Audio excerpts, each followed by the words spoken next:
Global skill development mission में आपका स्वागत है। माइक्रोसॉफ्ट वर्ड 2010 में किए गए कार्यों को आप फाइल के रूप में सेव भी कर सकते हैं और बाद में उस फाइल का प्रयोग भी कर सकते हैं। इसके लिए हमारे पास वर्ड में सबसे पहली टैब है फाइल टैब के रूप में। यदि मैं इस फाइल टैब पे क्लिक करूं तो मेरे पास वो सभी कमांड्स अवेलेबल हो जाएंगी जो फाइल से रिलेटेड सभी बेसिक कमांड्स हैं। जैसे कि सबसे पहली कमांड हमारे पास है सेव। जब भी मैं किसी फाइल को जो मैंने कार्य किया है फाइल के रूप में अपने डॉक्यूमेंट में, उसको मैं संभाल के रखना चाहता हूं अपने कंप्यूटर में, स्टोर करके रखना चाहता हूं अपने कंप्यूटर में, उसके लिए मैं सेव कमांड का प्रयोग कर सकता हूं। जैसे ही मैं सेव पे क्लिक करता हूं, मेरे पास सेव के रूप में एक डायलॉग बॉक्स ओपन हो जाता है जिसमें सेव से रिलेटेड बेसिक सभी ऑप्शंस अवेलेबल होती है। इसमें आप फाइल कहां रखना चाहते हैं ये जानकारी दे सकते हैं और अपनी फाइल का नाम भी दे सकते हैं। इसके लिए यदि हम ध्यान से देखें तो लेफ्ट हैंड साइड पे जगह दी गई है जहां आप रखना चाहते हैं। जैसे डेस्कटॉप पे क्लिक करें, डेस्कटॉप का एरिया खुल जाएगा राइट हैंड साइड की तरफ। आप चाहें तो नीचे आकर यहाँ स्क्रॉल बार से सी ड्राइव पे, डी ड्राइव पे, ई ड्राइव पे, जहां भी आप अपनी फाइल रखना चाहते हैं वहां आप इसे सेव कर सकते हैं। और यहाँ पे मान लीजिए मैं डी ड्राइव में सेव करना चाहता हूं तो मैं डी पे क्लिक कर देता हूं। देखिए यहाँ पे मेरे पास वो सभी फोल्डर्स जो डी ड्राइव के अंतर्गत अवेलेबल हैं, इनमें मैं अपनी जानकारी रख सकता हूं। मैं चाहूं तो नया फोल्डर भी बना सकता हूं और डी ड्राइव पे डायरेक्ट फाइल भी स्टोर कर सकता हूं। इसके लिए यहाँ मैं सबसे पहले एक नया फोल्डर बनाता हूं। नया फोल्डर बनाने के लिए आप केवल इस न्यू फोल्डर बटन पे क्लिक करें, एक नया फोल्डर आपके पास अवेलेबल हो जाएगा।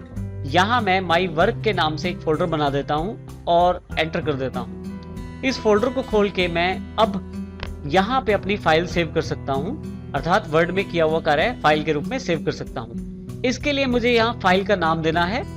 तो देखिए आपके पास वर्ड में जो आपकी पहली लाइन होती है उसी को ये आपकी फाइल का नाम मान लेता है जब तक आप नाम नहीं देते। इसको मैं डिलीट कर देता हूँ क्योंकि इतना लंबा नाम नहीं चाहिए मुझे। मैं यहाँ फर्स्ट फाइल के नाम से इसका नाम रख देता हूँ। ये जानकारी बताने के लिए कि आपकी फाइल कहाँ सेव की जा रही है। देखिए ऊपर यदि आप देखें कंप्यूटर में डी ड्राइव पर माई वर्क फोल्डर में आपकी जानकारी सेव की जा रही है, अर्थात आपकी फाइल जो है वो माई कंप्यूटर में डी ड्राइव पर माई वर्क फोल्डर में सेव की जा रही है। यदि मैं लास्ट में यहाँ क्लिक करूँ तो देखिए यहाँ पे आपके पास डी ड्राइव और माई वर्क फोल्डर ये जानकारी दी जा रही है कि आपकी फाइल यहाँ पे इस लोकेशन पे सेव की जा रही है। अब मैं यहाँ यदि नीचे दिए गए सेव के बटन को क्लिक कर दूं तो ये फाइल फर्स्ट फाइल के नाम से माई वर्क में स्टोर हो जाएगी। देखिए मेरी फाइल जो है वो सेव हो गई है और यही नाम आपके पास टाइटल बार में भी अवेलेबल हो जाएगा फर्स्ट फाइल के रूप में। यदि आपने अपनी फाइल सेव कर ली है और सेव करने के पश्चात अब आप उसमें कुछ चेंजेस करना चाहते हैं तो आप चेंजेस कर सकते हैं, परंतु किए गए चेंजेस को सेव करने के लिए आपको इन्हें फिर से फाइल पर जाकर सेव कमांड को प्रयोग करना होता है। इसके लिए आप फाइल पे क्लिक करके फिर से सेव कमांड को क्लिक करें, लेकिन एक बार जो फाइल आप सेव कर देते हैं दोबारा उस फाइल के लिए किसी भी तरह का डायलॉग बॉक्स अवेलेबल नहीं होता, बल्कि उसी फाइल में आपके जो नए चेंजेस हैं उनको भी साथ ही सेव कर दिया जाता है। जैसे मेरे पास ये फर्स्ट फाइल है जिसमें मैं अब जो चेंजेस मैंने किए हैं उनको सेव करना चाहता हूँ। जैसे ही सेव पे क्लिक करता हूँ मेरे पास किसी भी तरह का डायलॉग बॉक्स ओपन नहीं हुआ क्योंकि मैं इसे सेव कर चुका हूँ। एक बार जब सेव कर चुका हूँ तो दोबारा मेरे पास डायलॉग बॉक्स अवेलेबल नहीं होता। इसी तरह से फाइल टैब में नेक्स्ट कमांड में सेव एज का प्रयोग कर सकता, अर्थात इसी फाइल को किसी दूसरे नाम से सेव कर सकता हूँ। जैसे ही सेव एज पे क्लिक करता हूँ फिर से सेव जैसा ही डायलॉग बॉक्स मेरे पास अवेलेबल हो गया है जिसमें मुझे फिर से फाइल का नाम देना है। तो यहाँ मैं सेकंड फाइल दे देता हूँ और इसका अर्थ ये है कि मेरे पास एक ही फाइल को दो बार सेव किया गया है, पहली बार फर्स्ट फाइल के नाम से, दूसरी बार सेकंड फाइल के नाम से, और दोनों में एक ही तरह का कंटेंट है, परंतु सेकंड फाइल डुप्लीकेट फाइल है फर्स्ट फाइल की। तो यदि आप अपनी फाइल का डुप्लीकेट बनाना चाहते हैं, उसकी एक डुप्लीकेट कॉपी रखना चाहते हैं तो आप सेव एज कर दें, जिससे कि आपकी ओरिजिनल फाइल भी रहेगी और एक उसकी डुप्लीकेट फाइल भी आपके पास अवेलेबल हो जाएगी दूसरे नाम से।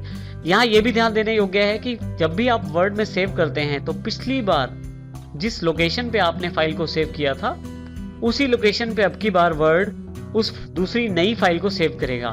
जैसे कि यहाँ पे माई कंप्यूटर और फिर डी ड्राइव और फिर माई वर्क फोल्डर में आपने फर्स्ट फाइल को सेव किया था। सेकंड फाइल के लिए भी देखिए सेम ही फोल्डर को सिलेक्ट किया गया है जो वर्ड ने अपने आप सिलेक्ट कर लिया है। आप चाहें तो इसको किसी दूसरे फोल्डर में भी सेव कर सकते हैं, परंतु अभी मैं इसको इसी फोल्डर जो कि माई वर्क फोल्डर है इसी में सेव करता हूं। इसके लिए मैं सेव पे क्लिक कर देता हूं। तो आपके पास अब सेकंड फाइल के रूप में एक डुप्लीकेट कॉपी आपके पास तैयार हो गई है। ये देखने के लिए कि हमारी ये दोनों फाइलें अलग अलग स्टोर हुई हैं, इसको देखने के लिए हम स्टार्ट पे क्लिक करेंगे, कंप्यूटर पे क्लिक करेंगे यहां से, और यहां से मैं जहां मैंने फाइलें सेव की हैं, मेरी फाइल जो है वो डी ड्राइव में मेरे माई वर्क फोल्डर में है, तो मैं यहां से डी ड्राइव को डबल क्लिक करके खोल लेता हूं। देखिए यहाँ मेरे पास माई वर्क फोल्डर है, इसको मैं डबल क्लिक करके खोल लेता हूं। तो देखिए आपके पास यहाँ दोनों फाइलें अवेलेबल हैं। फर्स्ट फाइल जो पहले सेव की गई और फिर सेव एज के द्वारा सेकंड फाइल को स्टोर किया गया। और यदि हम इन दोनों फाइलों को खोल के देखें तो दोनों में सेम कंटेंट अवेलेबल है, क्योंकि सेकंड फाइल जो है वो डुप्लीकेट फाइल है फर्स्ट फाइल की। तो सेव एज के द्वारा मैं एक फाइल को किसी दूसरे नाम से डुप्लीकेट फाइल के रूप में सेव कर सकता हूँ। पहले से सेव की गई फाइल को आप दोबारा कभी भी खोलकर देख सकते हैं। इसके लिए हमारे पास फाइल टैब में ओपन कमांड अवेलेबल है। ओपन से आप पहले से स्टोर की गई फाइलों को कभी भी खोल के दोबारा देख सकते हैं। जैसे ही मैं ओपन पे क्लिक करता हूं तो देखिए आपके पास सेव बॉक्स जैसा ही बॉक्स खुल जाएगा, परंतु ये अब की बार फाइल ओपन करने के लिए है, अर्थात खोलने के लिए है। तो जैसे मैंने पहले भी जानकारी दी कि माइक्रोसॉफ्ट वर्ड पिछली लोकेशन को याद रखता है जहां पे आपने फाइल सेव की थी या जहां से फाइल आपने खोली थी। जैसे यहाँ पे माइक्रोसॉफ्ट वर्ड ने वही फोल्डर ओपन कर दिया है मेरे लिए जिसमें मैंने लास्ट टाइम फाइल को सेव किया था। तो यहाँ पे देखिए मेरे पास दो फाइलें हैं, फर्स्ट फाइल सेकंड फाइल। तो अब मैं यहाँ से फर्स्ट फाइल ओपन करना चाहता हूँ। फर्स्ट फाइल पे क्लिक करके मैं ओपन पे क्लिक कर देता हूँ तो मेरी फाइल यहाँ ओपन हो जाएगी। तो इस प्रकार मैं अपनी फाइल को ओपन कर सकता हूं। फाइल टैब में नेक्स्ट कमांड क्लोज के रूप में है। यदि मैं इस खुले हुए डॉक्यूमेंट को बंद करना चाहता हूं तो यहां मैं क्लोज पे क्लिक करके इसे कर सकता हूं। बंद करने के लिए आप यहां बिल्कुल लास्ट में राइट हैंड साइड ऊपर की तरफ क्लोज बटन का प्रयोग भी कर सकते हैं, जो कि यहाँ क्रॉस के रूप में अवेलेबल है राइट हैंड साइड ऊपर की तरफ। परंतु अब मैं इस फाइल को क्लोज करने के लिए इस क्लोज बटन को क्लिक करता हूं। जैसे ही क्लिक करता हूं मेरे पास वो फाइल बंद हो जाती है, और अगर उसके पीछे कोई फाइल ओपन है तो वो मेरे सामने आ जाती है।